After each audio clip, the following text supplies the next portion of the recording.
is because trans activism, which is now terrorism, reached its peak, what we thought was its peak, in New Zealand, where a woman in her 70s was punched so hard in the face you can see her head go back, and where they mobbed me. And I'm telling you, I definitely, had I hit the floor that day, I would not have got up. I think you become nothing when you're on the floor in a mob crush situation. You cease to be a human being, and I already wasn't in the eyes of many of those people in that whipped up, frenzied crowd by a dishonest media. And I look at our own media and I was sort of, oh, isn't New Zealand so bad? And then we've got the Independent, which is so not independent. It's ridiculous. And I don't think the Independent is owned by people who believe in true liberation. I think it used to be owned by a couple of Saudi billionaires. I'm not quite sure, but it certainly feels like many of our press, BBC won't cover it. BBC won't cover it because they've got an idea about impartiality. And the trans activists knew this way back, so they said no debate, which means we can't air our views. You've got many people bringing forward information and totally misrepresenting what is really going on. So in New Zealand, what actually happened is I had a note through my door, so my hotel wasn't safe. I then went into police protection for 6 hours where I wasn't even safe in the station, so I had 2 officers outside of the door, and they were only officers on a need-to-know basis knew that I was in that station and what time I was leaving. Then I had to be escorted by 2 officers, let me just say, the young, very lovely one who was like young enough to be my grandson. He was about 6.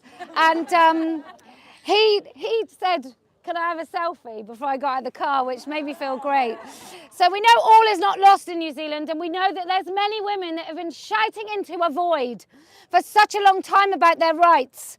One of the first international stories I heard was about a girl who was expelled or suspended from school because a boy claimed he was a girl using the changing rooms, and it wasn't enough that he was in there. When she decided to use a single-sex changing room within the girls' changing room, she used a single cubicle. He said she made him feel uncomfortable, and she was suspended. So we know New Zealand's been lost for quite a long time, and there seems to be, not coincidentally, a strong link between left-wing authoritarianism and the rise of trans activism. And then we saw Riley Gaines in America basically kidnapped and pinned in a cupboard for 3 hours. The stakes are rising. Look, maybe they're not here today, and I'm very thankful, because this is Let Women Speak, not Let's Hear a load of lunatics try and drown us out. But I can't see a finish to this war without it getting demonstrably worse, and I think it will. So we are going to be pressuring police to actually charge these little terrorists with crimes that they're committing.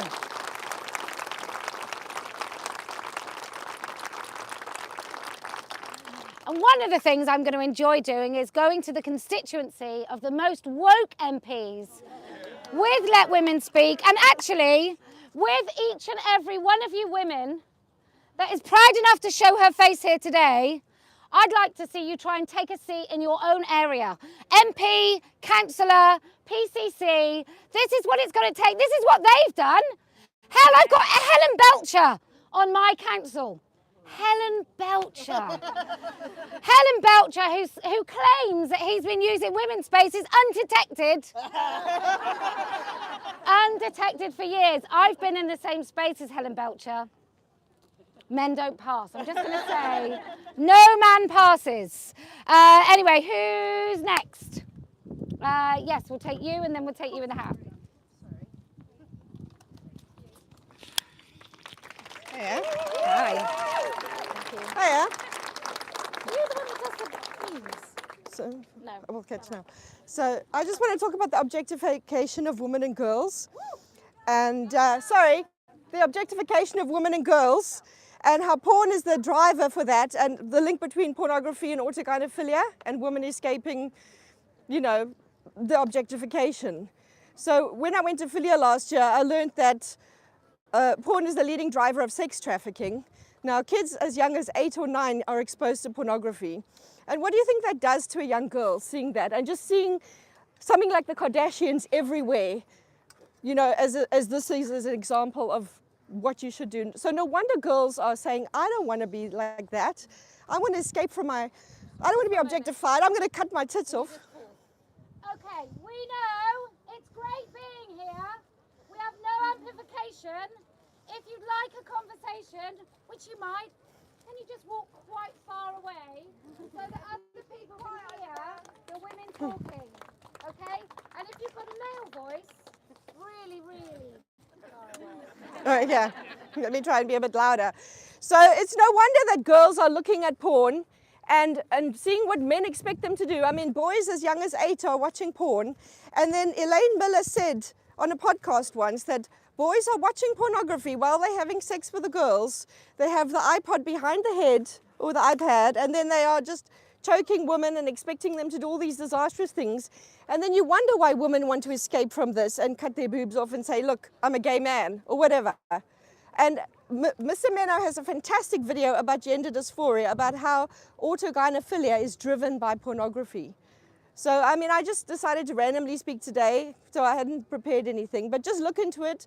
Look into Gail Dines for pornography. Look at Mr. Menno's videos, especially the one about gender dysphoria. And just think about how we are objectified in society as women and girls. Just look at the advertising. And it's no wonder that men think, oh, I want to identify into that. I want to be objectified too. I mean, why can't they just go back to keeping their fetishes in the cupboard that they did 20 years ago, so we don't have to be exposed to it?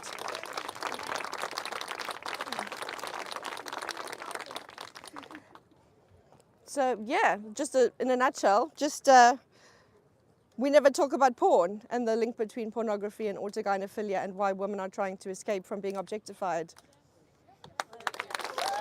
Thank you so much. Okay, yes. Hi, let me pin this on you. Yeah, thanks. Cool. Hi, everyone. I'll keep it short because I haven't prepared anything. My only contribution to this cause so far has been to be a Twitter warrior and to purchase some stickers from, you know, Kellie-Jay and put them up in women's toilets now and then. But after New Zealand, I had to come here physically, as I think is the case with lots of other people, because it's gone too far, and I do not want to see that happen in the UK. This is my favorite country in the world. I'm not originally from here.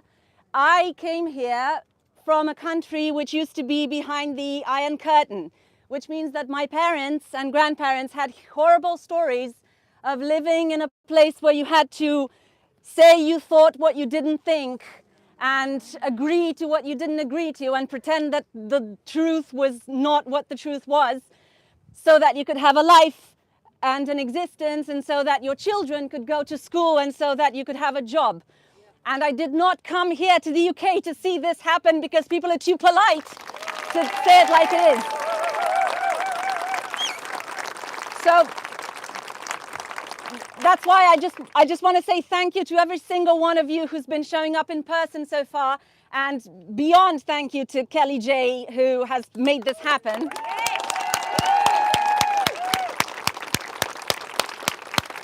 And one last thing that I'd like to say, this is great. People gathering here and talking about this out loud is great, but we have to find the courage to talk about this in our everyday jobs and our everyday pub discussions with friends, even if we're scared. I have been pleasantly surprised so far to see that either lots of my friends and acquaintances either had no idea what was going on or secretly agreed with me. So it is really not as it looks. Twitter is not real life, although it's efficient. Please, please find the courage to say no at work if you're made to put pronouns in your bio Find another co-worker, because there must be one who feels the same way. Go to your boss, tell them no, say no, because we can't keep quiet because we've been cowered into thinking that we're the only ones thinking this way. I thought I was, but then I came here and before this started, I took a turn around and kept hearing these conversations that I'd only been having with myself, but people were saying the exact same words. So it's out there, they're out there, everyone is thinking it. Let's say it, let's keep saying it. Thank you so much. Thank you, Kellie-Jay.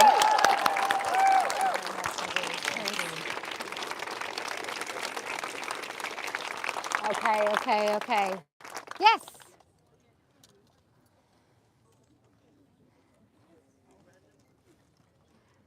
Hi, how are you? I'm good, sir. Good. Who's up to stand? Right. Well, I'll try and keep it short. I'll try and talk really quickly, but, you know, I don't get down here very often, so if I take a little bit longer, sorry about that. Right. My name's Emma. I was a long-term member of the Green Party until I was expelled in January this year for questioning the adherence of the Green Party to gender ideology. I'm currently challenging my expulsion and taking the Green Party to court. Because I believe that the party has created not so much a chilling atmosphere, but a freezing climate for members who express gender critical views. And I think I was targeted to be a head on a pike because I speak plainly. Males are not females and people cannot change sex.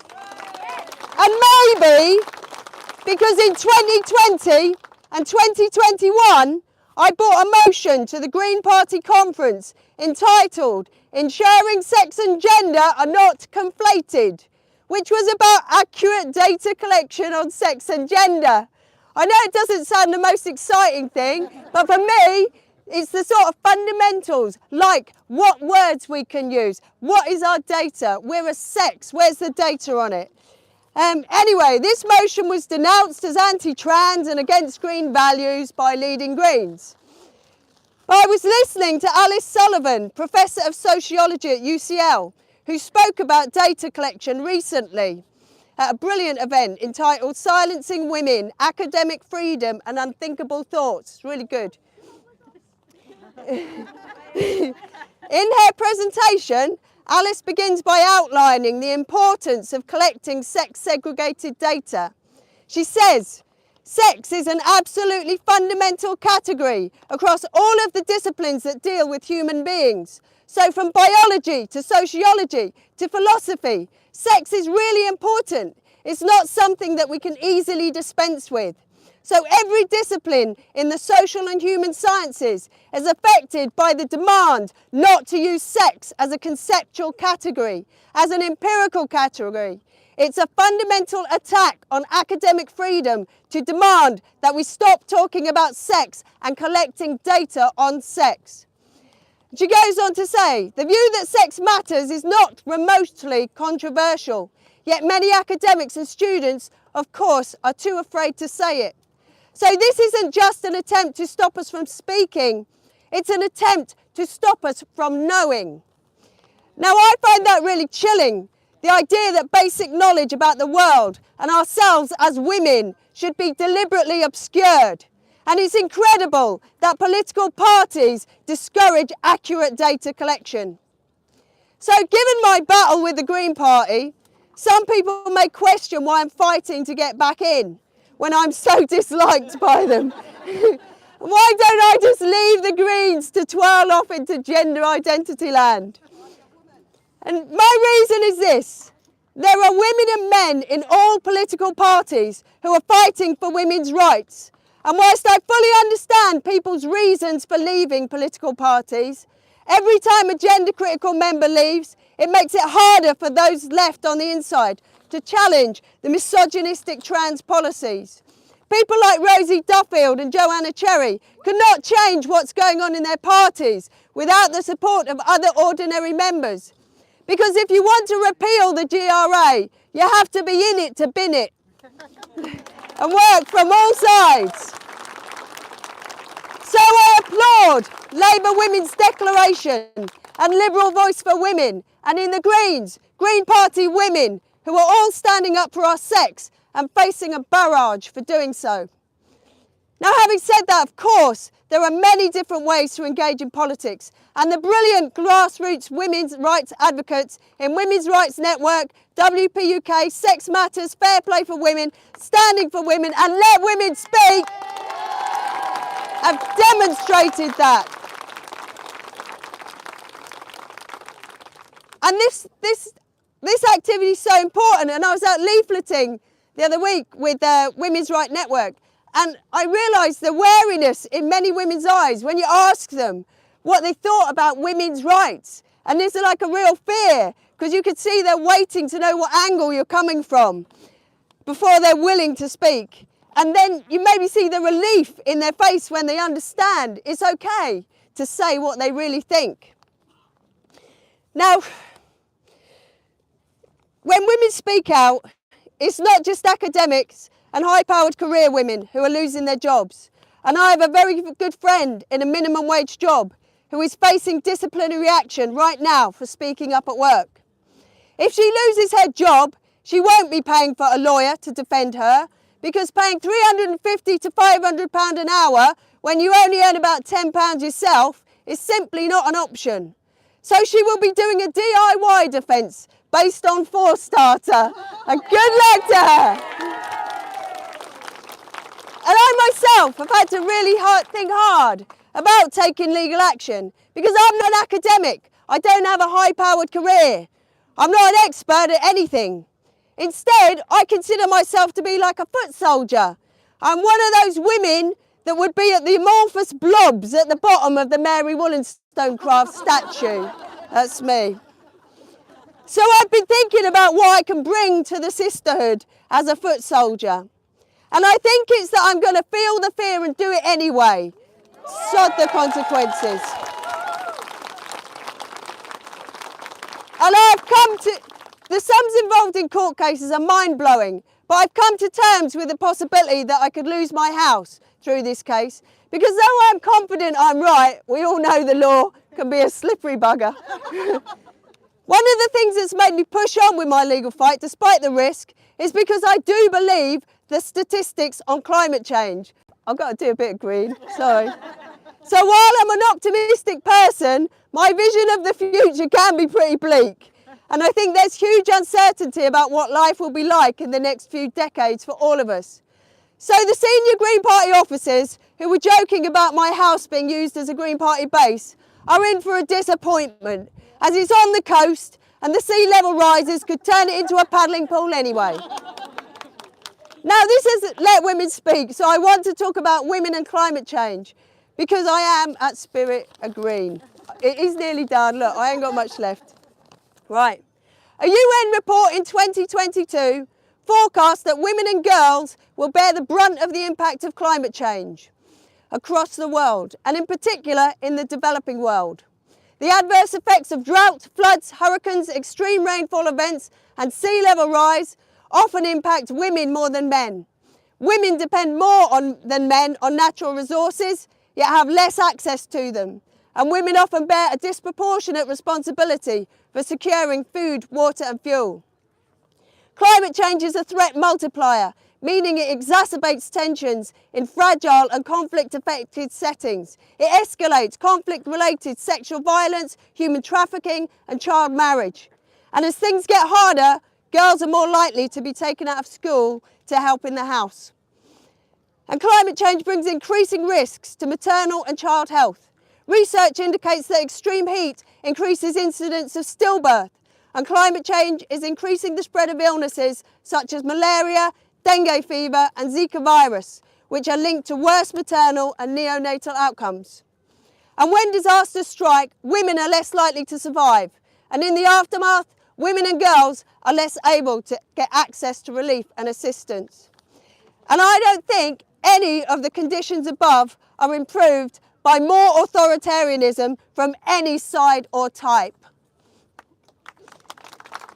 Now, that was from a UN report, So of course, it mentions the 2SLGBTIQQA+ as being kind of very affected as well, of course, as they are.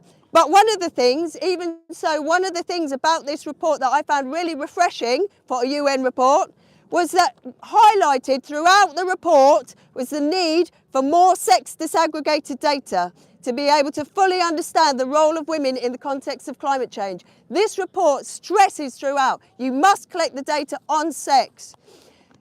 So we're back once again to the importance of accurate sex segregated data. It's needed to understand the lives of women across the globe, because wherever we are, our lives are shaped by being female. Right. Sorry, it's a bit long.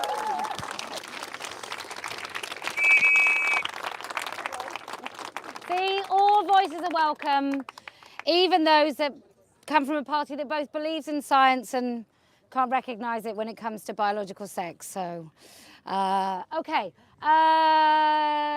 Someone there, yes. Yes, you.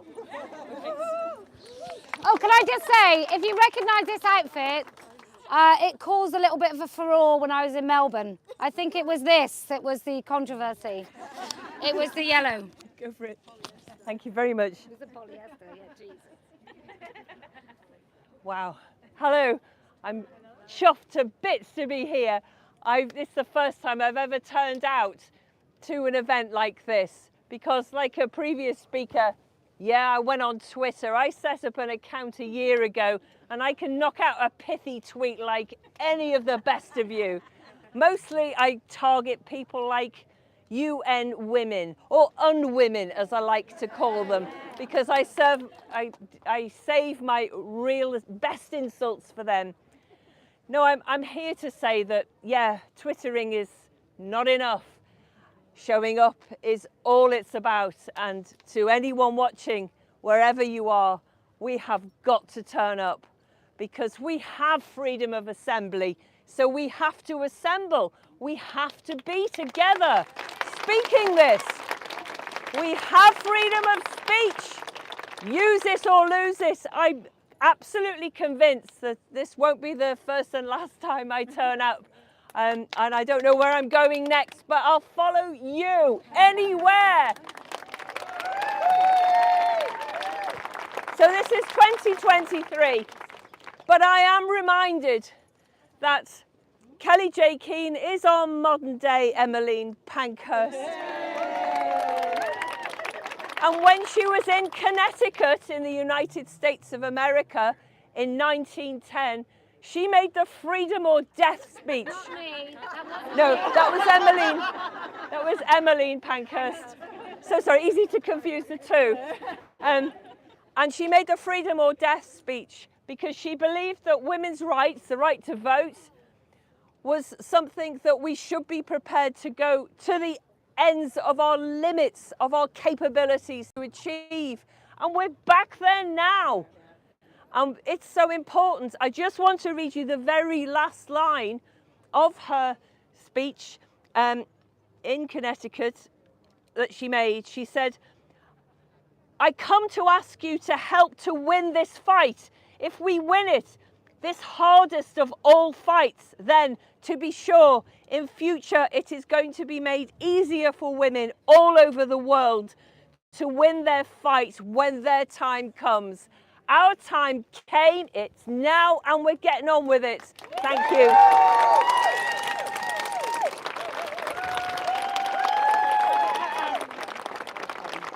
Yes, please. Okay. Okay. All right, just swapped over because we're all in a bit of shade and I know how that feels. Okay, who's next? Yes.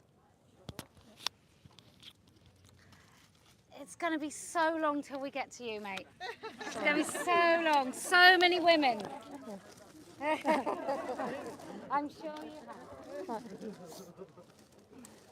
Okay, this is going to be really short. I'm not used to this. I've come from Wales, but I'm actually from Northern Ireland. My two pals here, we drove down this morning really early to come here to support you, but also we want to raise awareness about what's happening in Wales, because you may not realise Wales is following very closely on the heels of Scotland.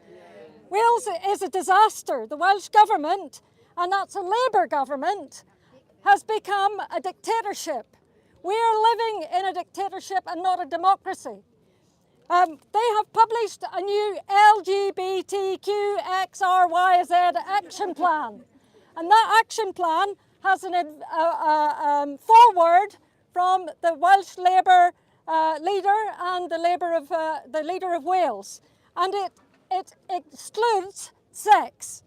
It includes gender, but not sex. So Wales has erased sex from a really important policy document.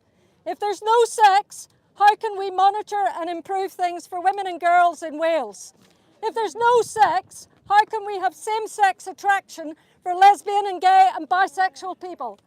And even though, thank you, and even though it's an LGB supposed to be in this action plan, we do not exist. Because the truth of the matter is, this is an action plan for TQ+. Yes. Now, I've asked my Senate member, who's the equivalent of an MP, I've asked my Senate member, what does QT+ mean? What does a Q mean? And what the fuck is plus? How can you be doing policy for a plus?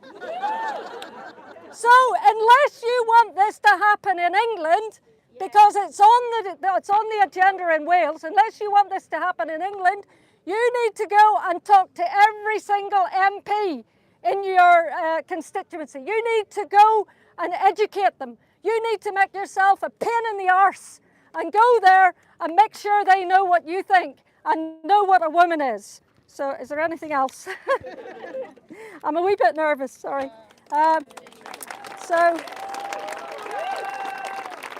Yeah, I think that's it. Thank you. Oh, sorry. Thank you. Ham. If you could come and stand a bit more over here, because the sun. So glad you're Thank you so much. Nice to see you. I'll put it on. Oh, that might float around too much. Put it up here. Sorry. Okay, I'm going to keep this quick. I wanted to say, first off, I've got brand new running shoes on, and they are not Nike. Yay! And next I want to say, when I worked in the NHS at a big London teaching hospital, which I left many years ago, but I was working with young children who are vulnerable. At that time, we knew 20% of children in British schools at any time have emotional and behavioral problems and vulnerabilities of different types. That's now gone up to 25% of children. Now, when I was working with those children, I had to go into their homes because their family had so many challenges that they wouldn't even go into a hospital appointment. So I was based in the community. Now, what I want to tell you, those vulnerable children are the ones most prone to all the bad stuff happening to them. And what we have to do, we've got the government looking at the SRE that our kids are getting, and we've got to make sure when they give their view, which is supposed to come in about a week, we've got to make sure they're excluding gender ideology and inappropriate sexual references. So I'm just asking parents to please do that. Keep an eye on what your school responds to what the government says. Thank you so much. I'm going to an Easter egg hunt with my 3 granddaughters now.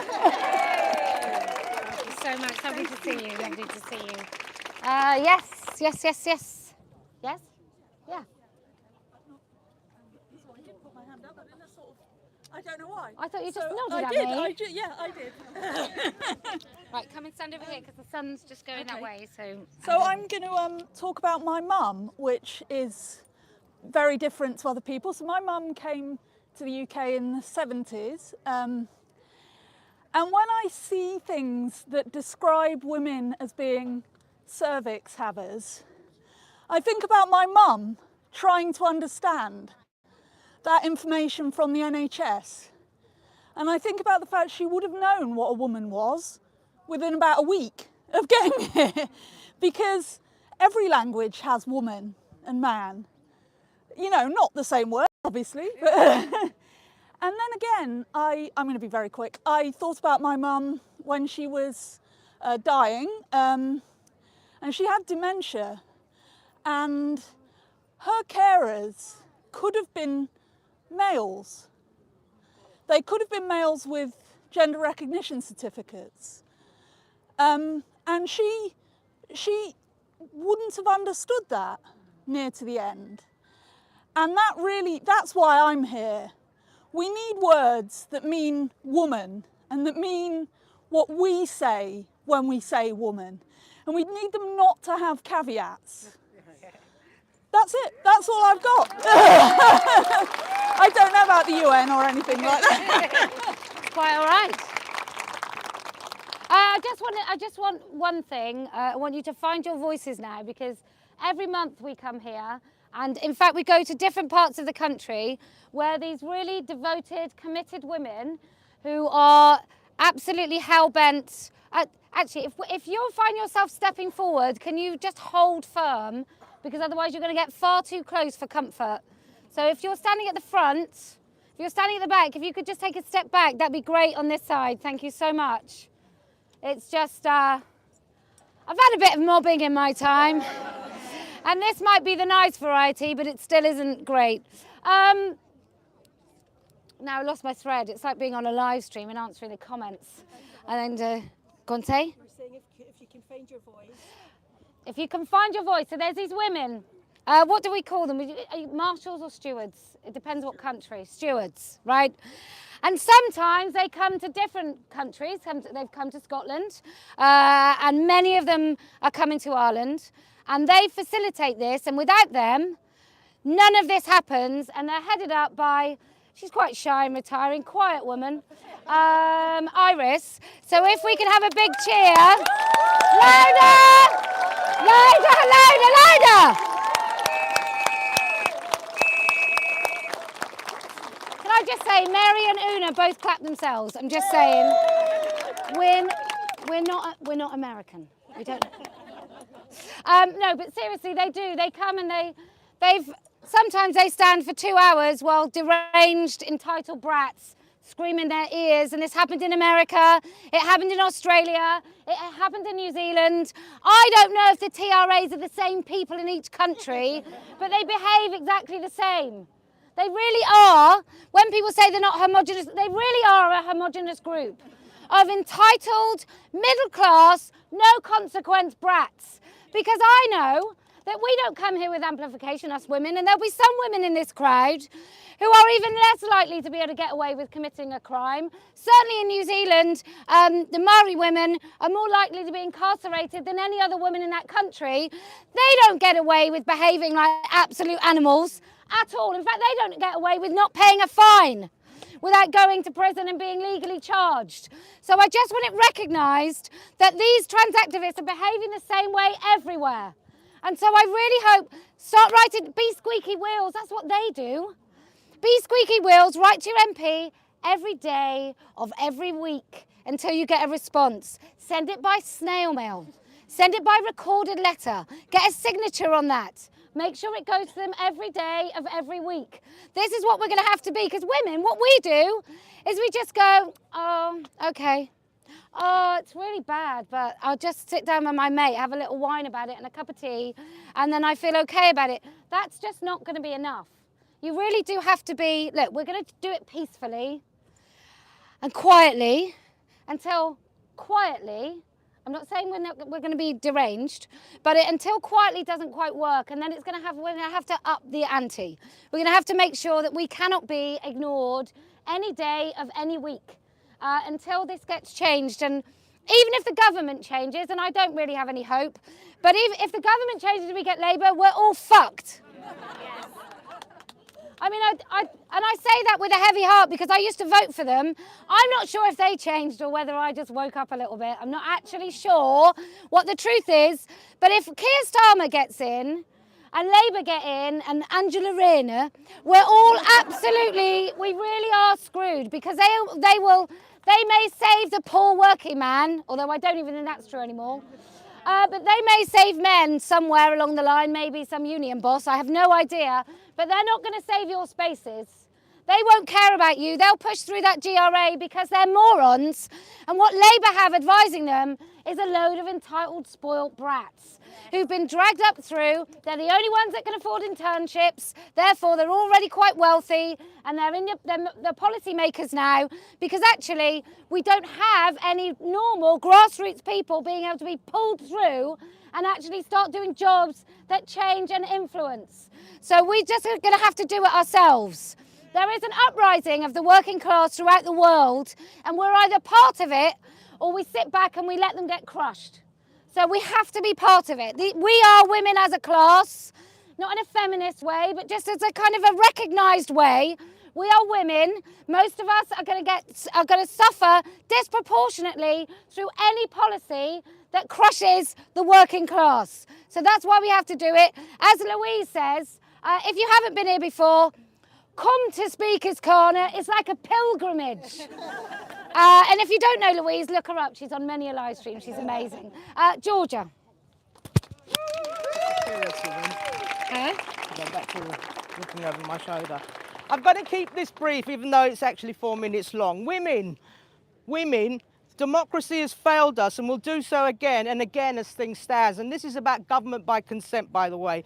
We cannot go back to the old-fashioned democratic values as the past is constantly being erased by the chaos that this ideology and its insidious promotion of wokeism by the state, media, government institutions, NHS, CPS and the police force for votes of approval from students who never needed to pay a bill in their lives.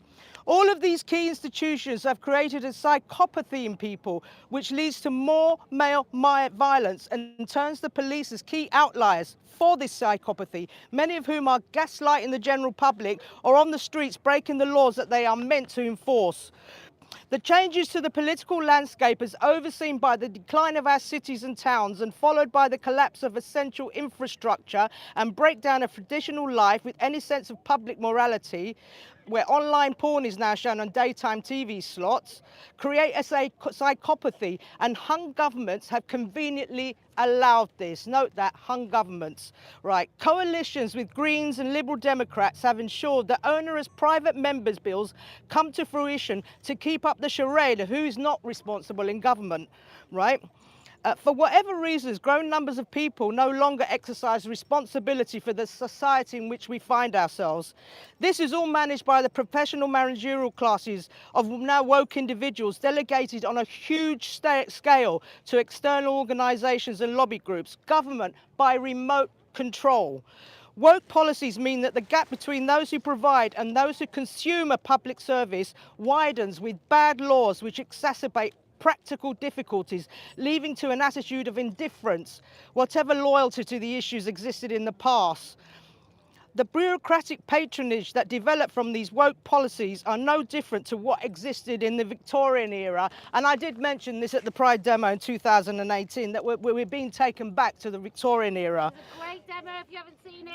The relative autonomy of the police and social services here in the UK particularly places a problem on democratic proceedings. Safeguarding reports 2 years old. Police, arresting people for non-hate crimes. The takeover of management by virtue signalling managers has led to the literal exit of people from the process of government.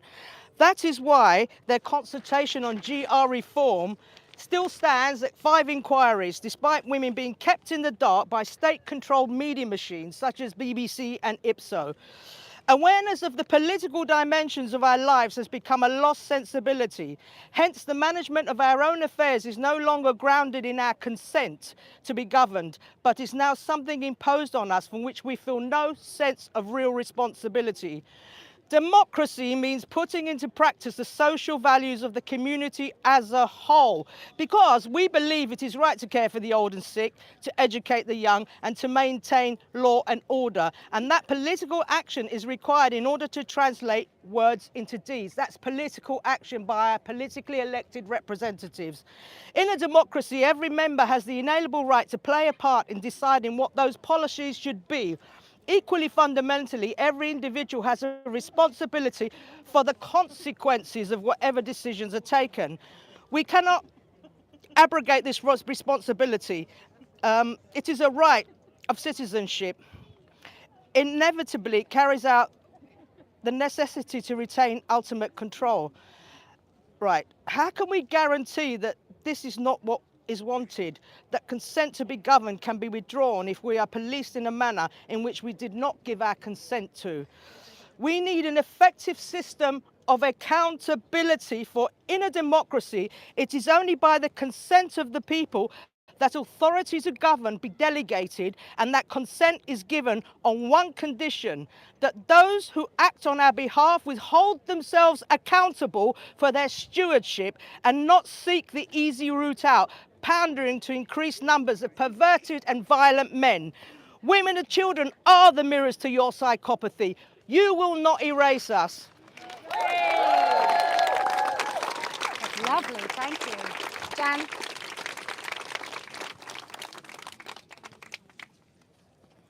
Thank you so much. Hi everybody, I'm Jan from Object. I was delighted to hear a previous speaker talk about objectification. This is what all this is about. We're being treated as things for the fun and the pleasure and the resources of men, and we are human beings too, and we demand to be seen as such. As you know, we focus on porn, prostitution, sex clubs, gender ideology, and also on surrogacy. You wonderful people are all here because you've all sussed out gender ideology being a horrible system to prey on the vulnerable, make them into lifelong patients, and to let Big Pharma and many, many professionals and manufacturers make an awful lot of money in the process. You're sick of hearing me bang on about the fact that surrogacy is the new trans, the next system that's going to be put on all those vulnerable children. Very sad to hear the previous speaker say that that's now 25% of children in school. I think that's a factor of the, world we're living in at the moment. It's very important that some of those young girls who perhaps lack direction in life, may have had addictions in their families, all sorts of things may have happened to them, that they do not get sucked into being surrogates, as the new government proposals are likely to do. Now, I'd like to do a bit of a straw poll. I'd first of all like to focus on the women, that is the biological human females, you all know what I mean, in this group. And out of that, could you please give me a big wave, because I'm not very tall, if you are a mother, if you have personally birthed and cared for a child from your body. Great, thank you very much. Now, cast your minds back, those women, to when you were 18. 18, God, when I was 18, I wasn't a grown-up. I did vote for Mrs. Thatcher, sorry.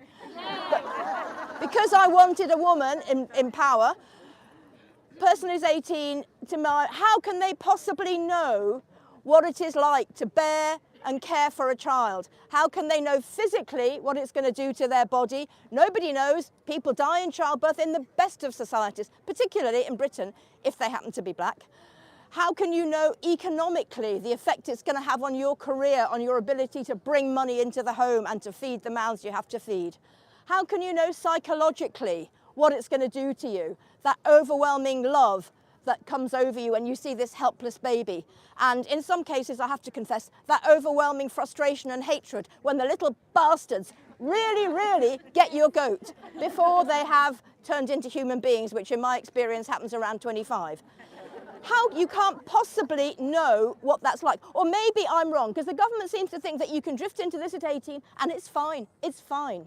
That's without any of the figures about how damaging some of the technologies are to your body. So maybe it's me, maybe one of you sussed all that at 18, in which case, please could you give me a wave? If you're the person who at 18 knew what it would be like.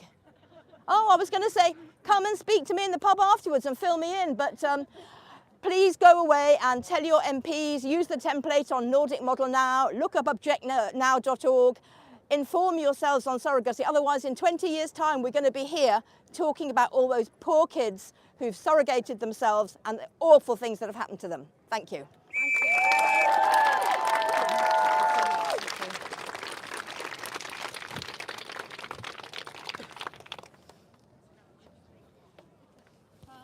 Hi.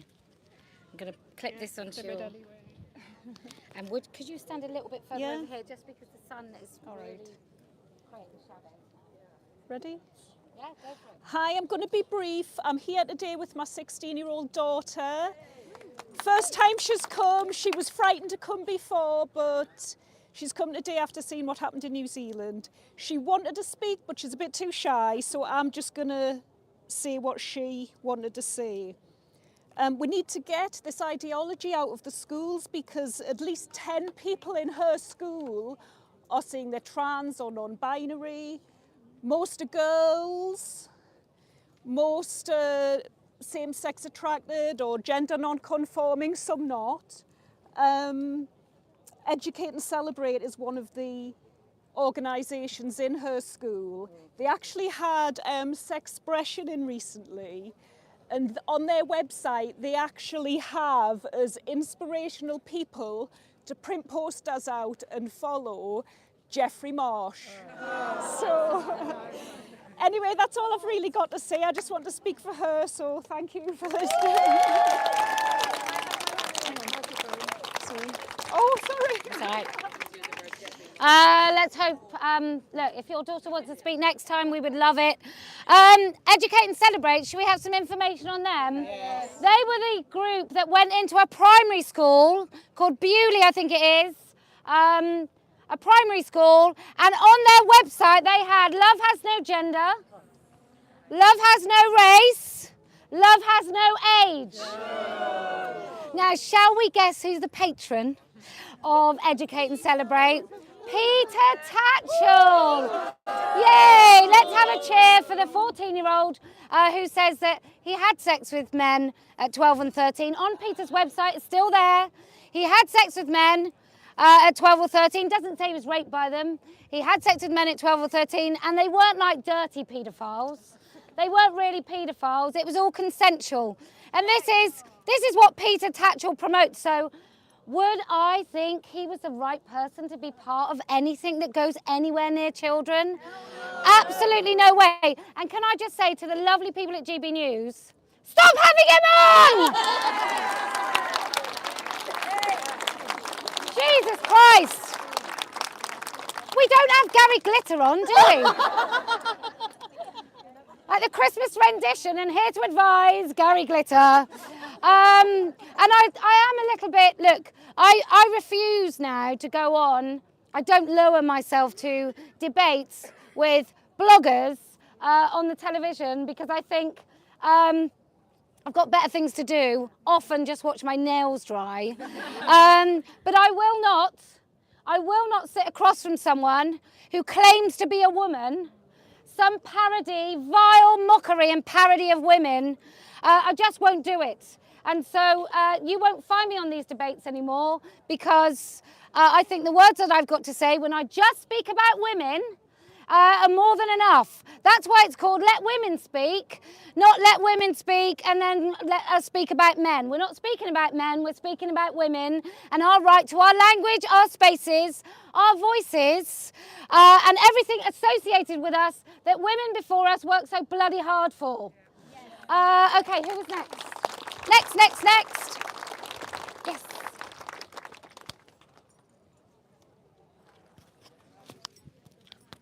Thank you so very much. If you stand sort of here, because the sun is getting really far behind us, which means we're all a bit in shadow. Hi, I won't talk for long. I just want to go right back to basics. Gender is the sex role stereotypes that have been used for centuries to oppress women. The reason that they said women couldn't vote, there were many reasons, but we weren't logical, we couldn't make decisions, we were hyper emotional. All of this is gender, it's sexist stereotypes. If you are asked to fill in any form that asks you what your gender identity is, asks you anything at all about gender, they're insulting you as a woman.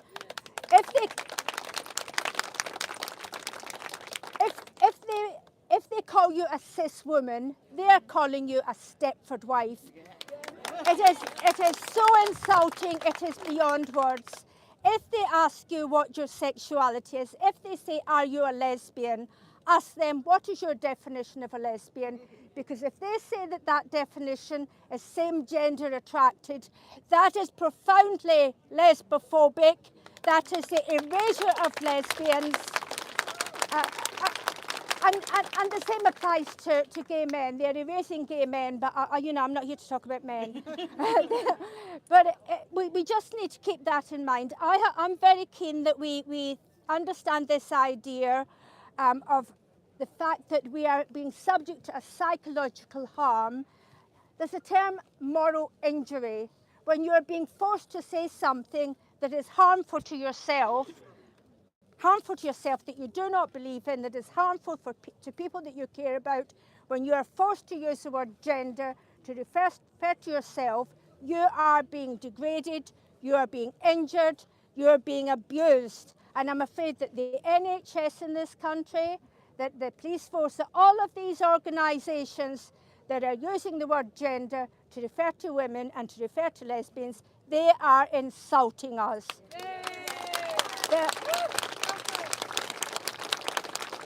LGB is negated by the concept of trans.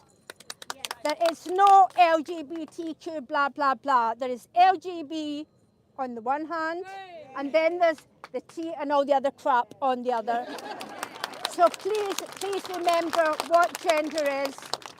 Gender is sex role stereotypes. We are not a sex role stereotype. And by the way, just before I finish, let's not forget that the specific sex role stereotypes that are pertinent to our modern times is the vile imagery of women and girls in pornography.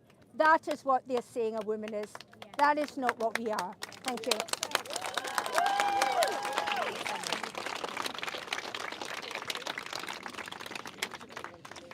I just switched us around because, quite frankly, I wasn't seeing any sparkle, and it was, you know, it's not for the good of others. It's just me.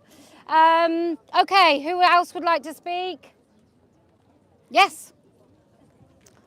And then you. So where do I stand now? You're going to stand right here. Okay, okay. So, oh, what a lovely top, Paula. It's lovely, isn't it? It's a lovely yes. top. I got it online somewhere. Did you? Yeah, yes. For a very, very reasonable price and Did you? very high quality.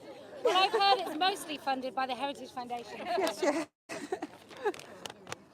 Hello, my name's Paula Boddington. I'm an academic philosopher. I work on the ethics of artificial intelligence, including online content moderation. And by the way, I might mention, I've got a chapter on online content moderation in my book, which was published last Tuesday. It's called AI Ethics, a textbook. It's terribly expensive, but get your library to buy it because I need the royalties so I can buy more T-shirts. So I've spoken here before about the use of algorithms to detect so-called hate speech. So I just want to update you on some of the stuff that's happening. There's a linked mini-industry of academics, charities, interest groups, and policymakers, government departments, responsible for generating and propagating ideas about whose voices and what speech is a danger to democracy and what counts as hate speech. So many of you will have seen how Kellie-Jay Keen has made it to the annual Hate Not Hope State of Hate report. With her, I was hoping transphobe of the year, but yes. With her, that'd be next year, with her own profile and a rather fetching picture, actually. So I'm proud to say I predicted this because I know how these fuckers work. Hope Not Hate are a kind of weird organisation with a charity arm and a political arm. They are concerned with hate, but only, it seems, hate from the right. And because they earn their living this way, what counts as hate spreads more and more like some kind of miasma. It expands to include the very, very broad term populism. They're taken seriously by academics and policymakers, and their material is drawn upon in research. But to be fair, they only represent common opinion in this field by academic researchers who have a direct influence on policy. So let me give you a recent example. I mean, the irony, of course, is that many of the people who are working to combat bias in algorithms are themselves biased. So I watched a recent seminar called, you will probably have all seen it because it's got such a thrilling title. It's called Text Classification for detecting populist speech in tweets. Now you can find it on the Alan Turing Institute's YouTube channel.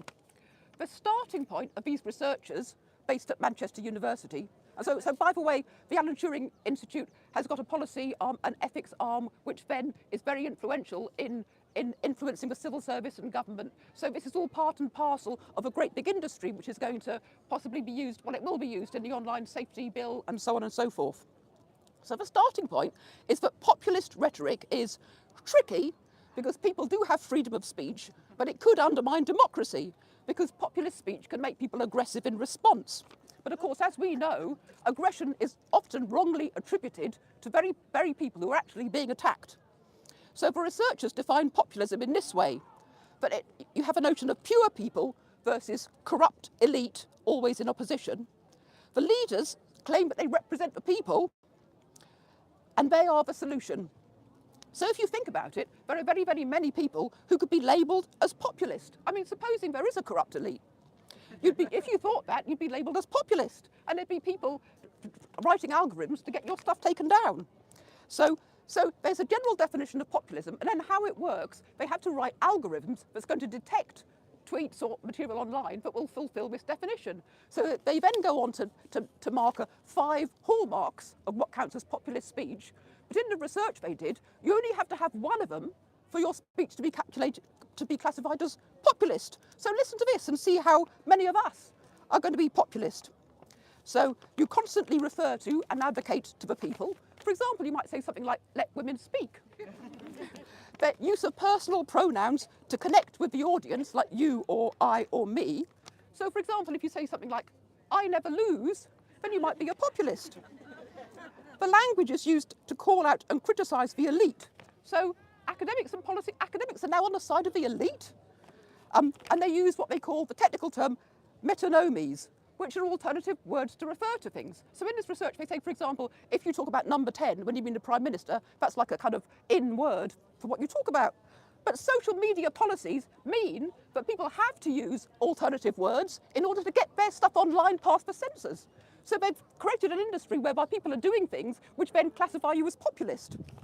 And it also says language which emphasises the victimhood of the audience.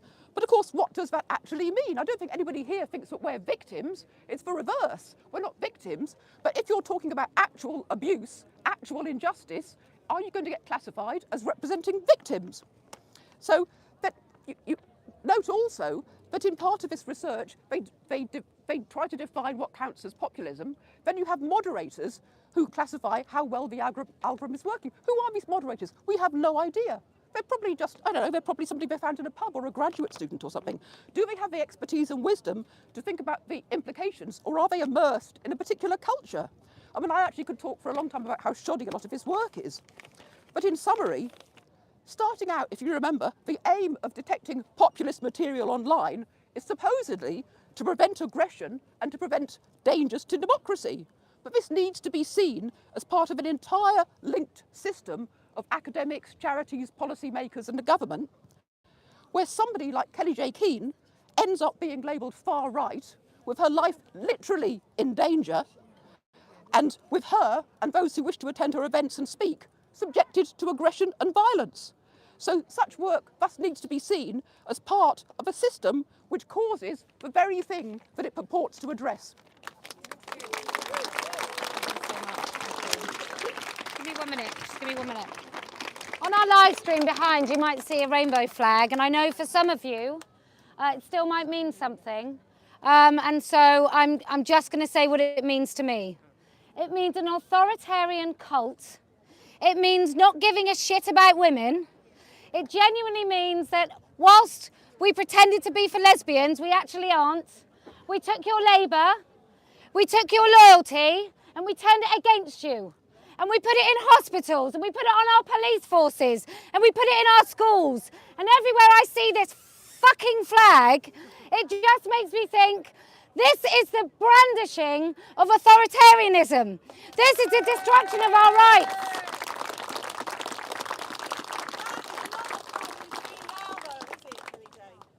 What? That's the original flag. Not But the progressive shit. no, the progressive one's even worse. But I'm just going to be honest. When I see a police officer with pride, I think, can I actually complain about what's happened to me? Is it more likely when I see a police officer with rainbow laces, they're going to arrest me for misgendering rather than look after me if we've been fucking assaulted? I really look. We have to find a new flag because as far as I'm concerned, that was never really about women. That was always going to be about the domination of men. And what that flag did is it conned women into thinking that they could be looked after by this flag, and then it turned against them quicker than those women could lie down in front of that Pride Parade in 2018. It's absolutely shameful. A lesbian flag, all welcome, as long we know that that doesn't include penises. Look, for me, for women, I think a hospital with that, even that flag, not the progress flag, but that flag, I just think all bets are off. There's going to be a dick in a woman's ward. There's going to be somebody who's going to ask me my bloody pronouns, or they're going to have their pronouns on their badge, and I'm going to have to sit there while I'm examined. And we had Teresa, who was examined in a hospital, and a person who, a man, just came in the room where she could have been. Oh, hello! Oh, hello, how nice. Oh, so nice, thank you so much. Do you want to speak? I'm just going to take up the theme here. I hadn't intended to speak. You okay? Yes, thank you. So what happened was last October, I had been ill for a few months and I had an operation planned. And when I turned up at my pre-op assessment at the Princess Grace Hospital, which I thought was going to be mainly women because they specialise in women's procedures, what happened was a male with a gender identity put his head around the door. He was wearing a blonde wig, scarlet lipstick, and my body was being marked up for surgery. It was clothes on, clothes off, and he stuck his head around the door and he eyeballed me, and I knew that I'd been targeted because on my pre-op assessment form I'd said I'm not going to fill in any crap about gender identity, not that I use that terminology. As a lawyer, I did not use that terminology. I said I'm not going to fill in a form with the pronouns, and I'm not going to engage with any manifestation of gender ideology. And I'm allowed to say that thanks to Maya Forstater's ruling. Okay? So we've all got the right to say that. Don't take it from anyone. And I'm sorry that, I'm sure my experience might sound frightening to people, but this is what we have to do now. So anyway, I'm sure that I was targeted, and that night, and I know this also because the nurse who was giving me, the lady nurse who was giving me the assessment, I said to her, I bet I'm not the first person, am I? And she said, no, he's upset many women, okay? I was not the first one, because do you know what? If something happens to you, you're not going to be the first and you won't be the last. And she was very upset because this poor woman had been doing everything possible to try to protect her patients. And I said to her, I want you to know that you've got women behind you, and thank you for what you're doing, but you're powerless in this situation. And there are lots of women behind you who are fighting against this. And she started crying.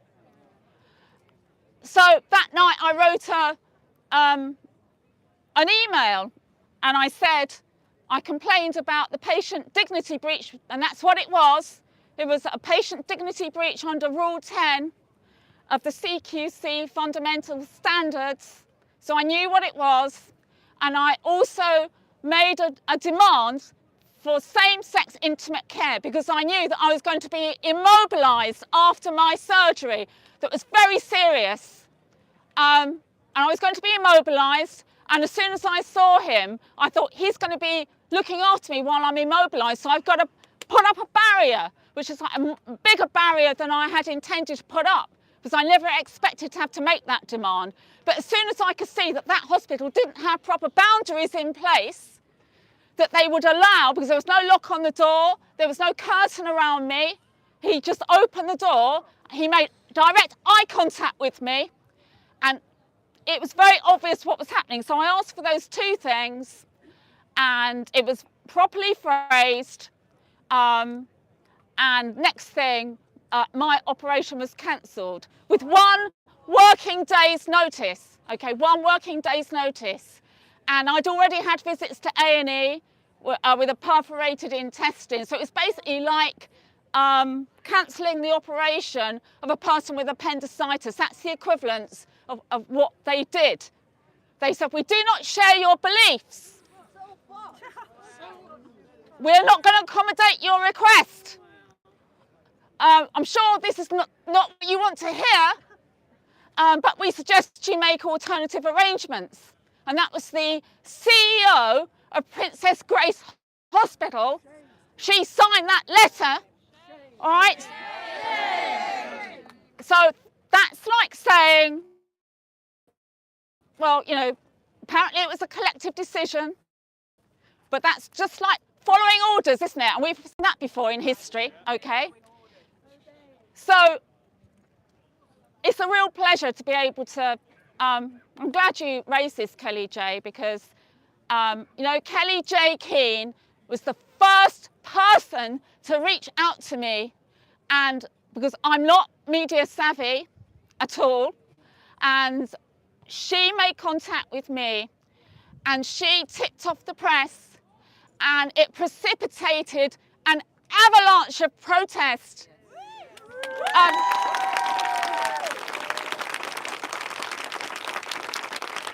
And what happened was there was a petition, and 17,500 people signed that petition. There was a demonstration outside Princess Grace Hospital. There was a tweet that went out, and it had apparently 4 million impressions. People were ringing up that hospital. They were emailing that hospital, cancelling operations. And as a result, HCA had no option. There was so much pressure on them because they backed the wrong horse. And they had to offer me surgery. And there was a delay of about a month. And in the course of that month, what happened was there was a very serious complication, so that when I finally had the operation, they had to bring in a fourth surgeon because of an emergency that had occurred within that window of time. So even that delay threatened my life. Right, so I just want to say thank you to every single person, and I know there's going to be people here that stood up for me, that signed a petition, emailed, rang up the hospital. I can't thank you enough. Every single person that did that, I would like to thank you individually if I could, all of the thousands of people. But the person I want to thank the most is Kellie-Jay Keen for reaching out to me, because that was what did it. It was a life-saving move. It was a life-saving move. And it just goes to show what happens when people set aside their differences and work together. Thank you.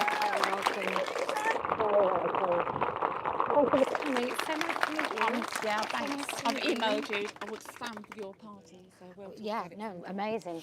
I see a candidate in front of me.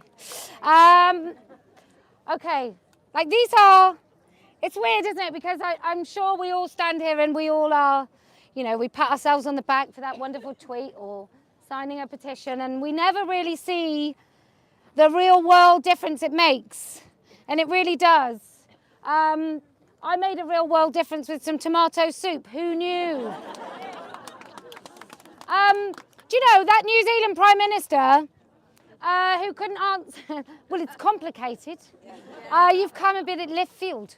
That's the best I can. I'm so sorry to all the New Zealanders watching. I'm sure it's insulting. It's the best I can. Fush and chops. That's the best I can do. But he couldn't answer the question, what is a woman? And there's a lesser known individual in America who thinks that's his fucking question. Can I just say, women have been asking that question since we started this. We've asked that question. I asked Maria Miller that question at an all-women Conservative Party lunch.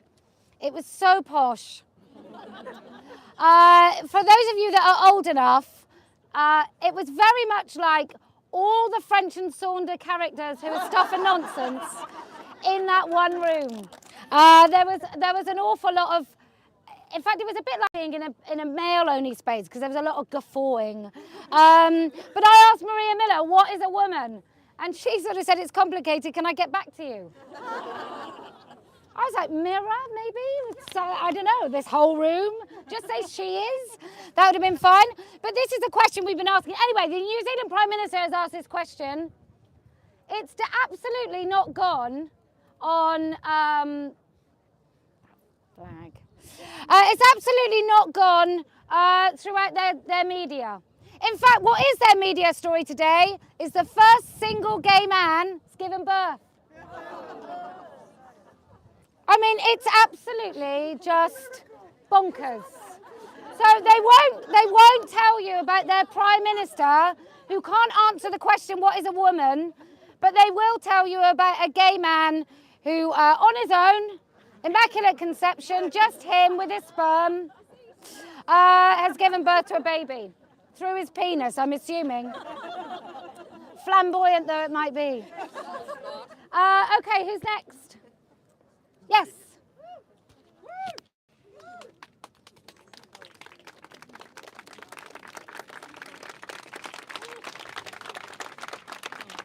I'm going to pin this on you. I'm going to pin it on here.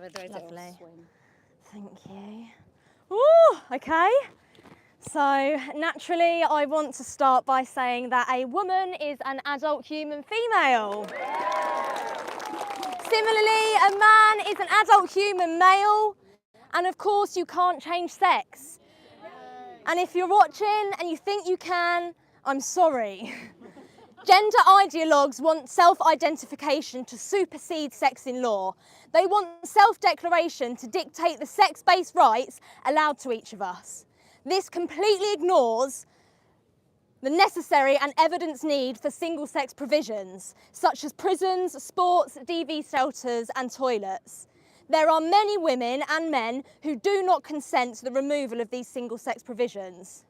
There are also some people, and of course children, who don't have the ability to consent to the waiving of their safeguards. Nevertheless, our mostly peaceful opposition seek not to create a third category, but instead to eradicate existing sex-based laws and protections, and that's in spite of consent, fairness, safety and dignity. Why is there such a push to invade these protected and necessary spaces instead of asking for a third inclusive provision which doesn't seek to strip away rights? You'll see people professing that trans women are women, yet the same people can't define what a woman is. This Orwellian slogan gives the perception that excluding trans women from a female category is anything other than precisely what the women's category is designed to do: exclude men. Self-ID is irrelevant when considering sex and safeguards. Another catchphrase that's often heard is, it's not trans people that pose a threat, but it's predatory men. So tell me, if any man can self-identify and gain lawful entry into any woman's space, then how could anyone possibly tell the difference between a man that means well and one that means to do harm with the exemptions, opportunities and power that identifying as the opposite sex gift him? 99% of sexual offenders are men. That's Ministry of Justice 21-2. Yet raising this conflict, yeah, I got that from you last week, thank you. Yet raising this conflict of rights is usually rebranded as transphobic by the mainstream media, or if you're like me, select family members. And it's all well and good if you're a woman that's comfortable receiving intimate care from men, sharing rape crisis centres with men, competing in categories inclusive of men, changing your tampon in close proximity to men. God, it's a lot, isn't it? But for you, good for you, but not all adults do consent. So tell us, what compels you to support the removal of single-sex facilities for those who are uncomfortable, disadvantaged and put at risk without them?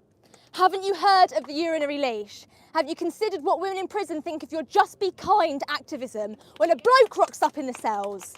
What about girls losing sporting scholarships and secondary school, no longer able to go to the toilet for fear of embarrassment or worse? What about lesbians being kicked off dating apps, lesbian dating apps, for saying, no, I am not interested in a man, no matter what he claims to feel? Calling men she and trans women when talking about sex-based rights purposefully obfuscates the reason for the exclusion. Speaking plainly, trans women are men, and that is why sometimes it's necessary to exclude them from women's provisions. Clarifying this is not violence, as some extremists would have you think. The majority of violence is at the hands of men, and as we've seen demonstrated at the Let Women Speak events recently, and for example Riley Gaines, who had her trophy handed to a massive dude, and then she's been attacked for, you guessed it, by a man speaking up. Violently attacking women for having boundaries. We are not deterred, as she said, and we will continue standing to protect children and women, even the ones who call us names. So I don't care if to prop up your dream world, you get off on calling me a TERF, dinosaur, ill-mannered transphobe, hateful witch bitch bigot. I will not have my language compelled, or be complicit in pretending that truth and boundaries are hateful. As the brilliant Magdalene Byrne said, I'd rather be rude than a fucking liar.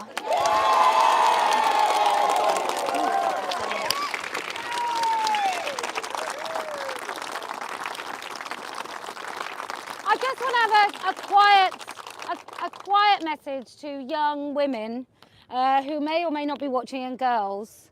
My daughter said to me recently, when do you finally feel okay about, when are you going to feel confidence in your body? When do you feel okay?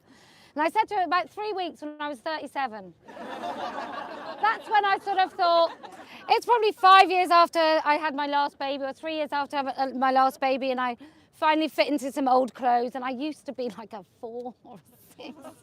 And I finally fit into these clothes, and I felt nice for about 3 weeks, and then it just went back.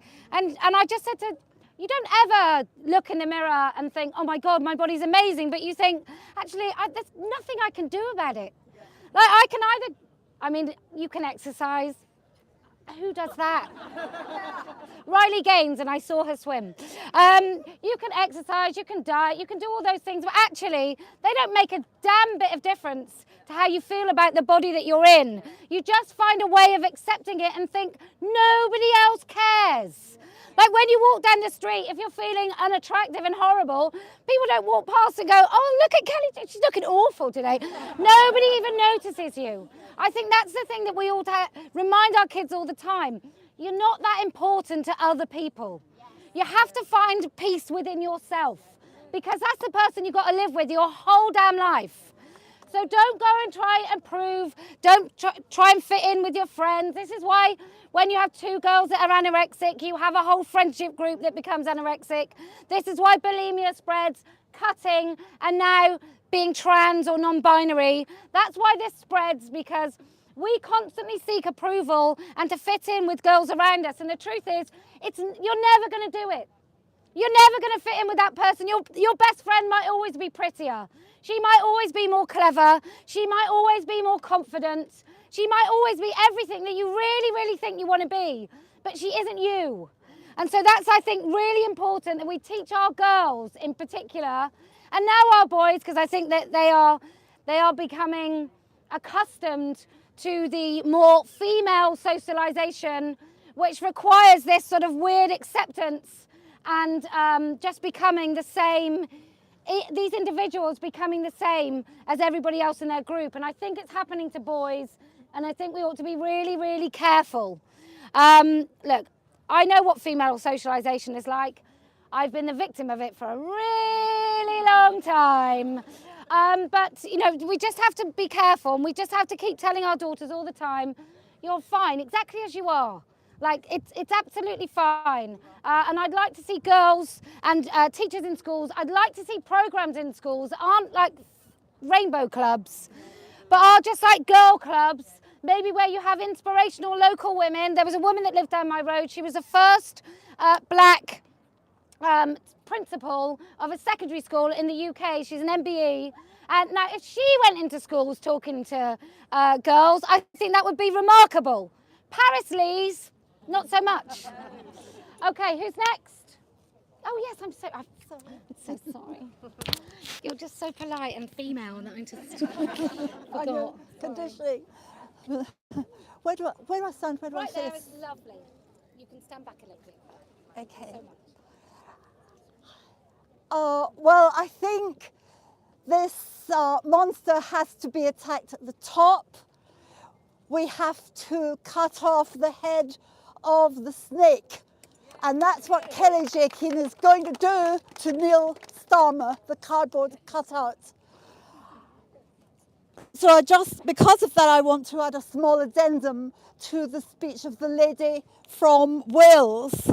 And it shows exactly how, in detail, the Welsh Government and Education Service has been captured by the queer theory activists. Now, I've looked at some YouTube videos by TERF fan man. It's all lowercase, TERFFAN, one word, space, MAN. And the man who made them is Nigel Thorne, and they show exactly how all-pervasive and organised this conspiracy is. Now, that has happened in Wales. I don't know how Wales is going to combat it. Don't let it happen here. Gillian Keegan, are you actually alive?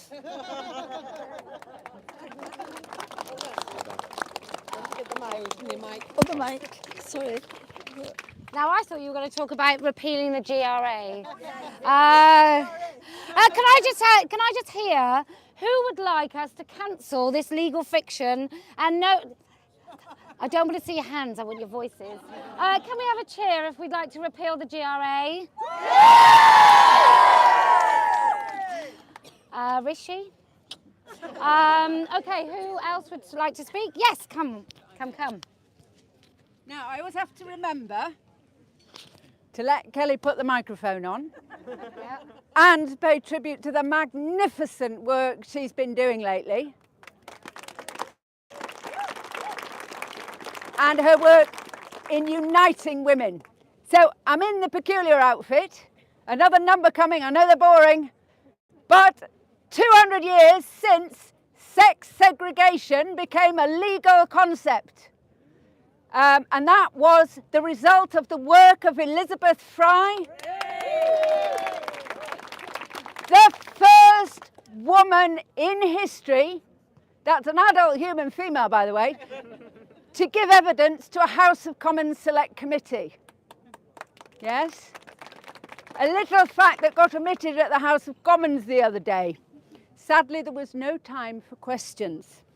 But the reason that Elizabeth Fry was on the back of the fiver, you can check it at the Bank of England, is she was with the women and children of Newgate Jail. She protected women and girls all the way to Australia.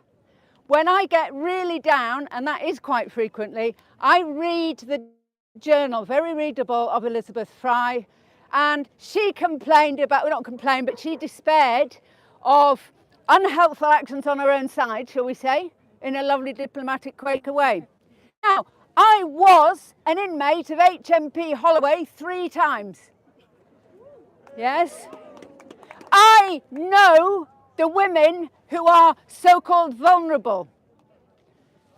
I was in Holloway 3 months after a life-threatening sexual assault, battering and strangulation to the point of blacking out.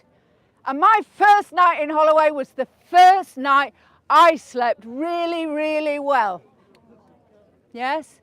And I know that the women in prison have more of all forms of male violence in their lives, and that's often why they're in prison at all. They are more offended against than offending.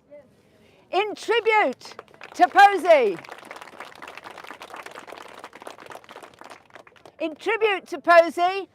in fact, I was doing the New Zealand Australian stats 3 years ago because I knew the stats of other countries would support our stats.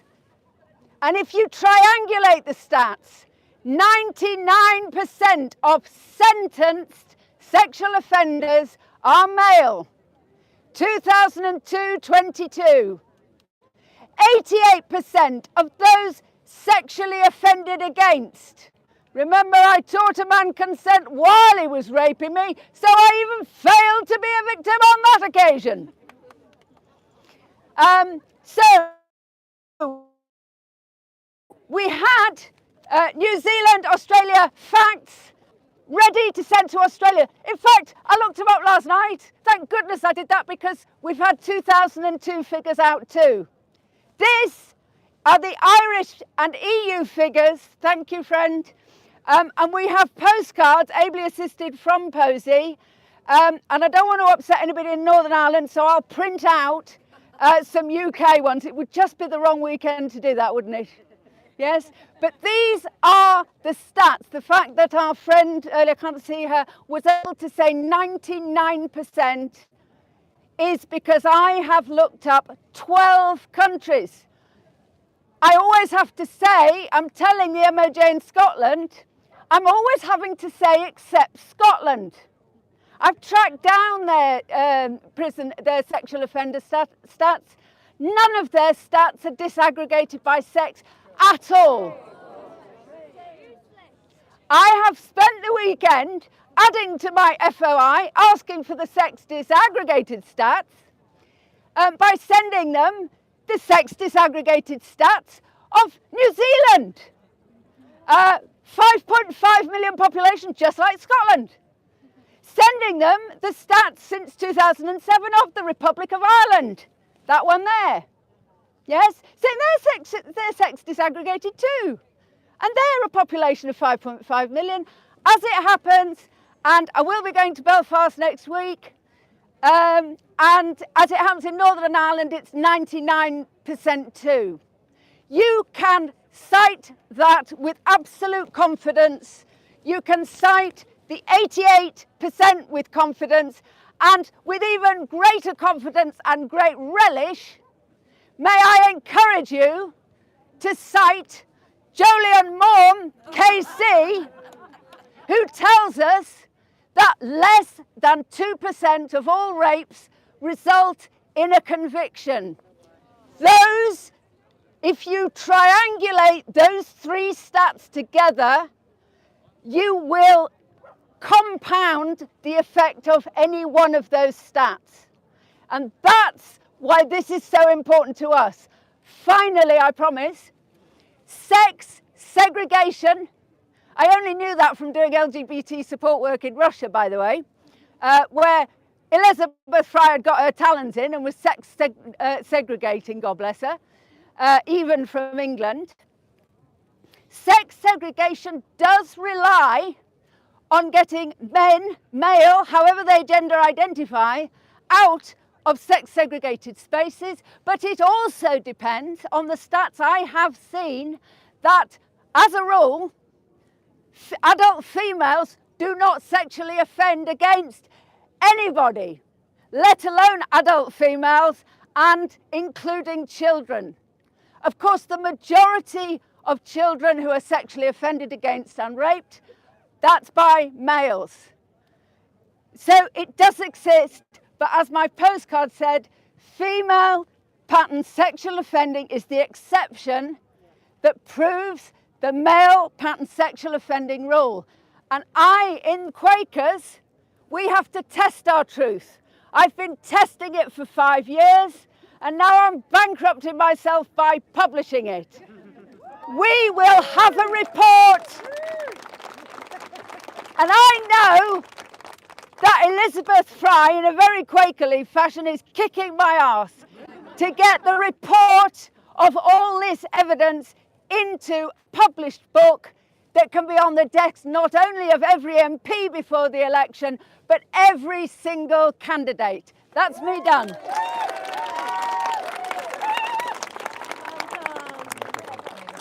Thank you so much. Okay, oh, so sorry. Thank you. Okay. Anyone else? Can I just remind, if any men want to talk, this is about women. So you can speak. I mean, anyone's allowed to speak on anything. Yeah, absolutely. But there will be, this is predominantly about the erasure of women's rights, language and spaces. And so if there's something related to this huge issue, which is never ending, then it's really welcome. If you start talking about something completely unrelated, we may just really cut your time to about 30 seconds. Somebody put their hand up there and then you. Who put their hand up here? Yes.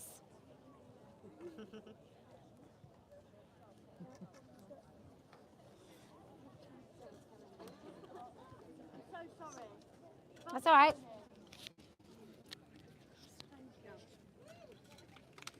Oh gosh, I've got my mouth. You'll be good, you'll be good. Thank you. Hello, can everyone hear me okay? Am I projecting okay? Good, good. I came here and I wanted to speak. I came here last week for the first time ever, and I'm already here and I'm speaking, so I've made myself at home pretty quick, which was easy because everyone was so welcoming and so lovely, and it's really nice to see people my age here as well, actually.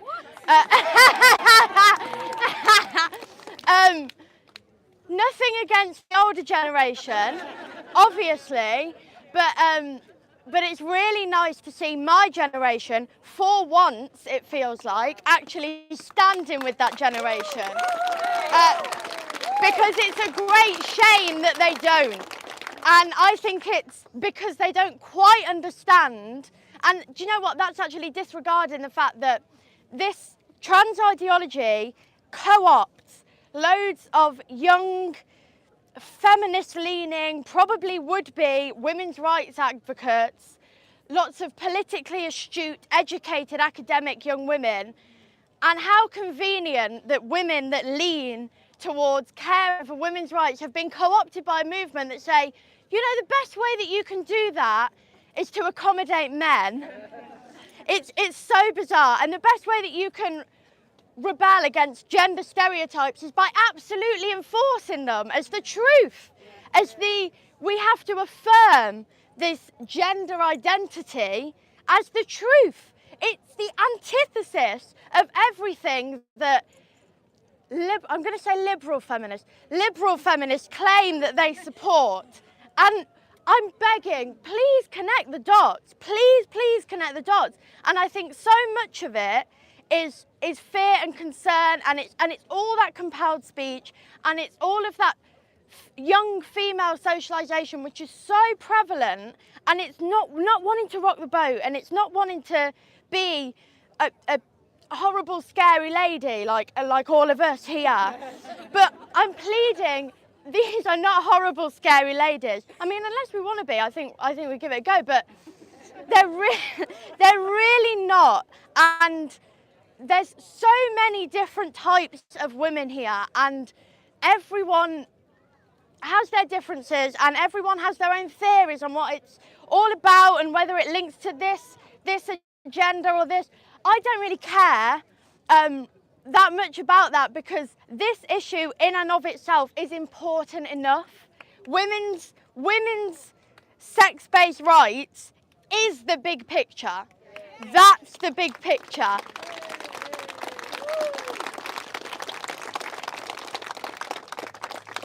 And trans ideology isn't a fringe issue. It's not petty women trying to stir up a culture war. It's an existential threat to the rights of women. Absolutely it is.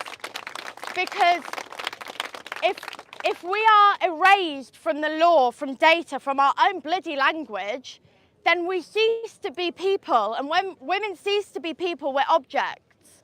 And that means that we are then, the door is open for us to be incubators, for us to be sex machines, for us to be costumes, all for the use and abuse of men. And I think we need to really think about how profound a threat that is. Whatever our differences, that is issue enough for us to come together and put our differences aside and campaign for this, because honestly, and I'm going to keep doing it because I'm probably known as to people around me as like a real loudmouth and real. I was probably known for that anyway. But I'm really going with it these days, because from me speaking, I've lost friends, which is a shame. Well, you say friends, but but I've made so many, and so many girls come up to me and women come up to me and say, yeah, I completely agree with you. And that's all it takes. It takes loud, scary, obnoxious women like us to say it, to just bloody say it. And you're not the only one thinking it. And so, yeah, just to finally say thank you to the women here, because they were the first people that made me realise that I'm not the only one thinking it. And the fact that they were saying it, they were saying the things that were going round in my head, and I was like, it's not just me. I'm just about to finish a philosophy degree at a pretty progressive uni, so I'm really in the belly of the beast. And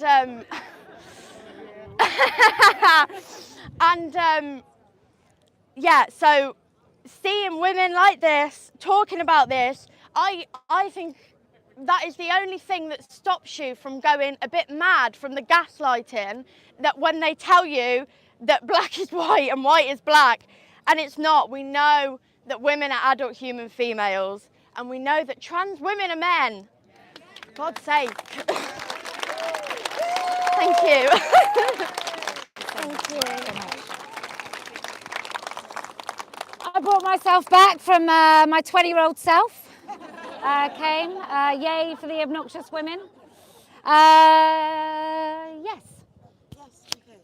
Hello, hi. Ready? Yes. I kind of. Okay. Okay, so women are really speaking. Hi.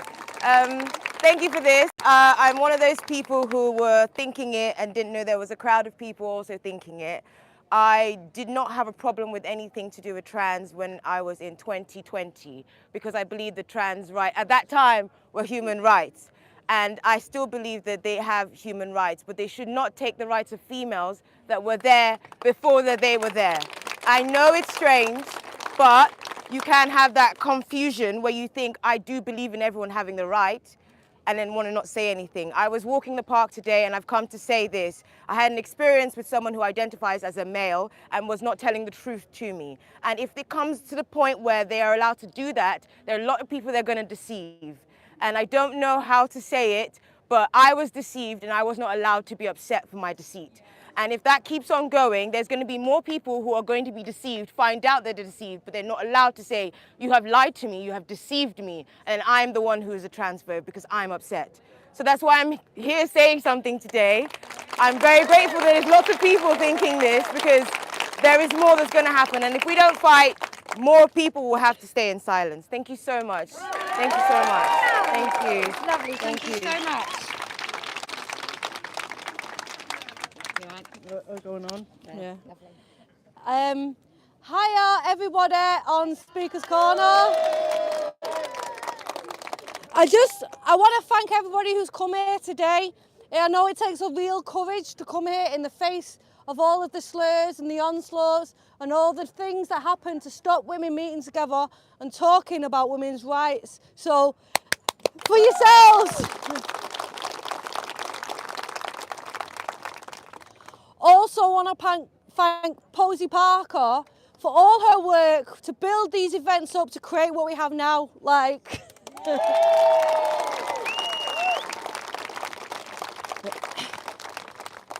I wasn't going to speak because there are so many women who want to speak today, but I'll keep it brief, but I'll just say what I want to say, which was, I came here early before anybody had come here, and I was off to the loo, and over there there's a little mural to the reformist tree, and I watched a little girl.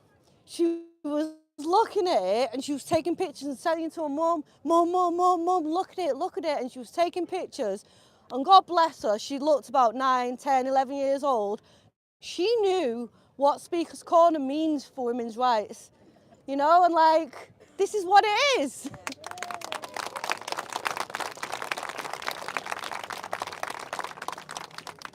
I wish to my heart that she would have come an hour later, where we could have been like, come and meet the next suffragettes, because I spoke to several women today on the outskirts. One of them was the woman who you've just heard, who I spoke to, and she was like, I don't like cis, and I was like, we hate cis. And she came, and now she's speaking, you know what I mean? Like, it's so powerful. I spoke to another woman, a woman who's a Muslim woman who's concerned about the loss of single-sex spaces, who just knows men aren't women and women aren't men. It's as basic can be. So I just think we all need to keep on. What we're doing is really, really reaching people, because the normies in society, all of them from all their diverse backgrounds, their diverse ideologies, all of them are going to unite on a single thing, which is men aren't women.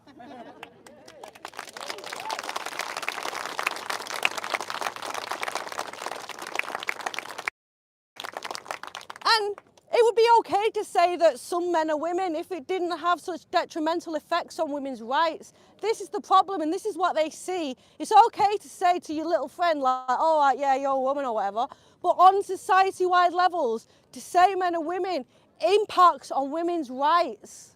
And they see that, they know this, and they're all supporting us silently. They all know so much more than we ever gave them credence for. We are talking about a population, and it's like you need to push on an open door, because they're all ready for peaking. All these normal women who are coming around just randomly passing through the park, they're on our side, so we just need to keep on going on and just let them know. Basic truths: men aren't women, women aren't men. Posie Parker's a fucking legend!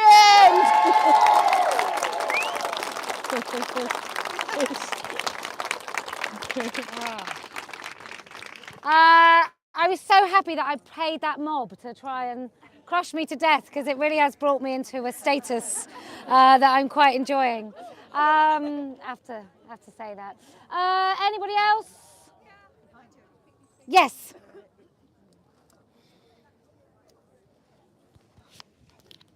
Thank you. Oh, hello everyone. You can boo now because I'm a Tory. I used to vote Labour when they were for the working class, but they left the working class about 5 years before they left women. I just want to say that I've been fighting this battle since about 2018, and it was always about defending women's rights and child safety. But I now actually think it's a lot more worse than that. The whole New Zealand thing, there was no free speech in New Zealand. They're now resorting to violence. It's getting nasty. This thing is about truth, about reality, about free speech. It's more than just child safety and women's rights. It's about total reality. And I implore everyone, doesn't matter whether you're right or left, leave or remain, we've all got to fight this fucking madness. I feel like I've died and gone to hell sometimes. I just want reality back. And thank you, Posie, you are absolutely brilliant.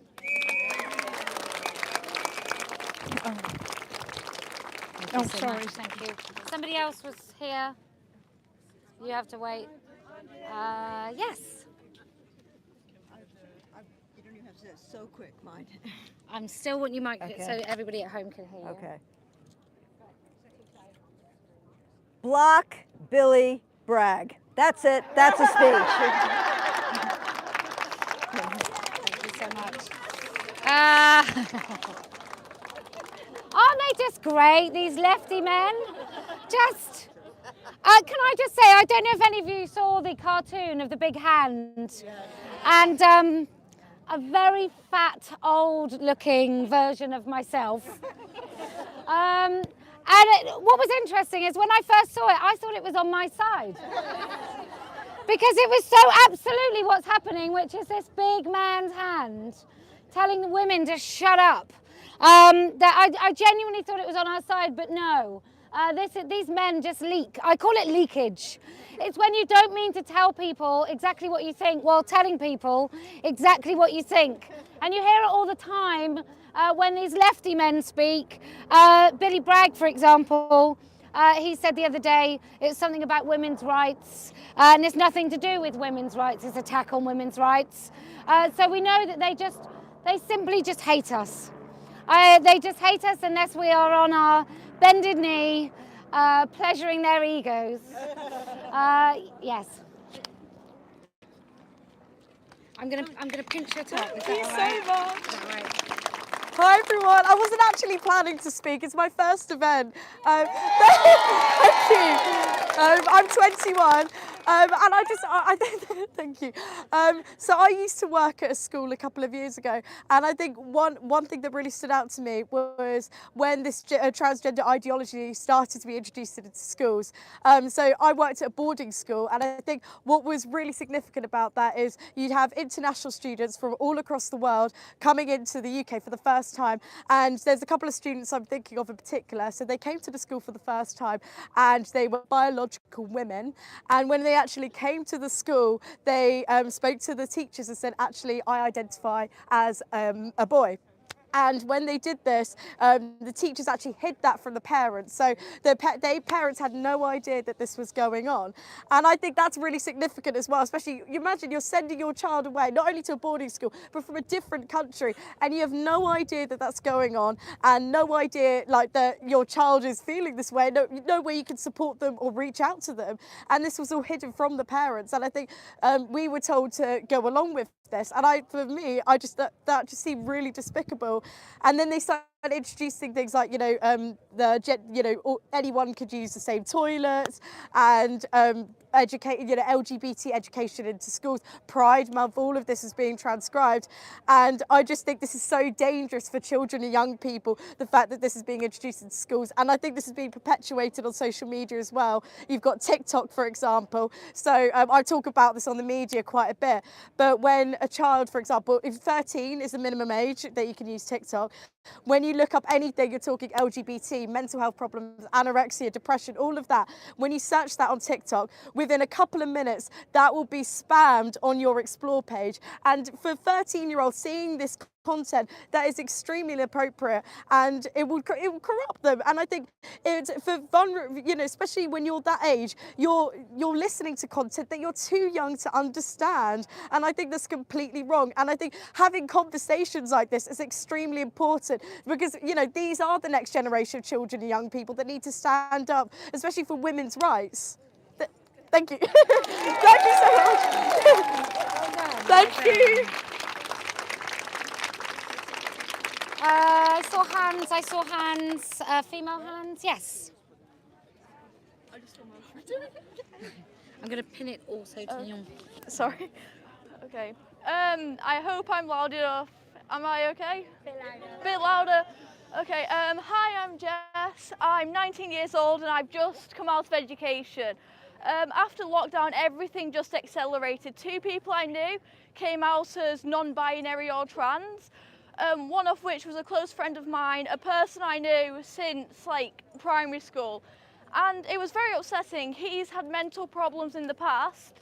He wanted to kill himself at the age of 9 years old.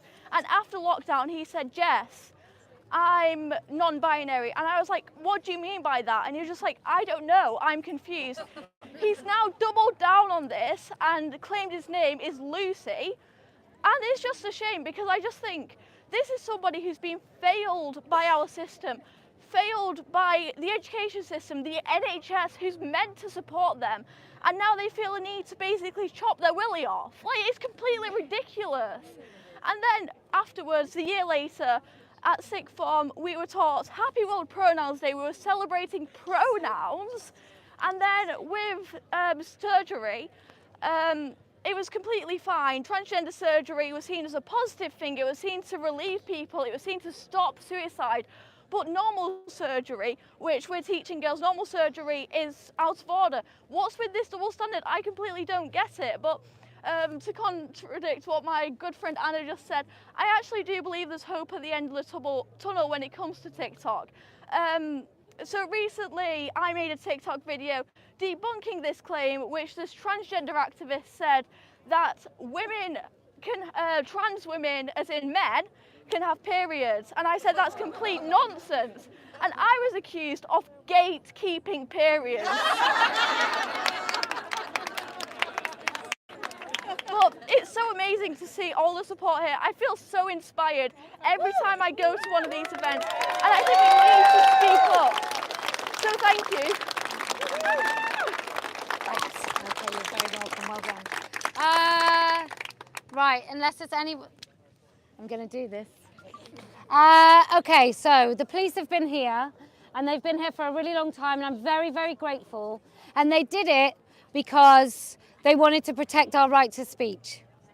And so I'm really glad that British police, on this occasion, I'm not saying I haven't been interviewed on a number of occasions for saying things like that person's not a lesbian. On this occasion, I'm really, really grateful. And it's wasted resources, and I feel so bad. There's nobody here that's threatening us at the moment. I'm sure that's why they're not here threatening us. So I'm going to wind up now, unless there's any female that's got a pressing... No. Okay, forever hold your peace.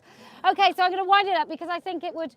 I personally know that in this lovely city, there is some trafficked woman, there is some woman being assaulted, there's some child being assaulted right now, and I'd rather divert police resources to those people because they have enabled us to have the fundamental right to free speech.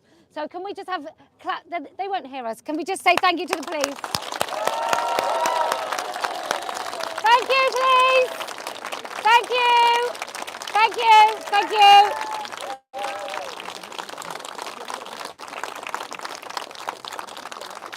If we lure them in with kindness, they won't fucking arrest us for our speech, right? Okay. Or that. I'm not going to say that on camera. You did. And it was heard. Okay, so I'm really just so encouraged by the number of young women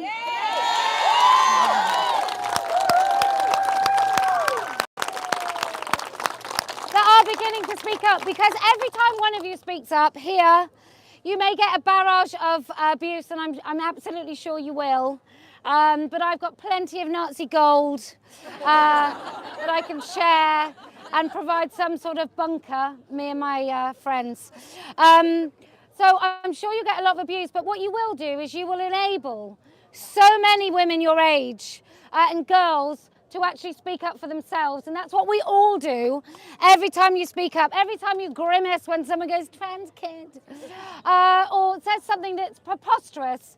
Every time you stand against that, you give somebody else permission to stand against it. I think that's what Let Women Speak is all about. It's not just enabling our speech here today.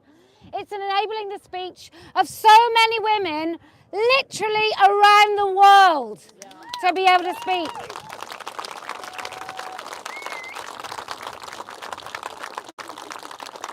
I want to thank all of you that were brave enough to come today. We're back here on the 30th, right in this spot. Hopefully it'll be sunny because I'm an atheist, but I think God loves a TERF. So we will be back here. I want to say thank you to Iris and the stewards.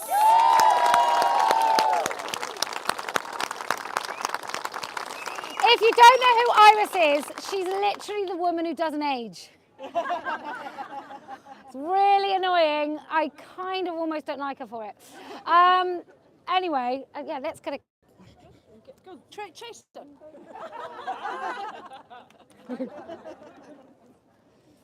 It's those jeans. Okay, so if you can stand up and speak, even when you know those around you in your peer group may scorn and abuse you, I promise we will win. If you can come out, stand up and be counted, even when we don't even get protesters, so what's the fun? Then I promise we will win. And do you know why else we're going to win? Because I never lose. Thanks, Mary. Thank you.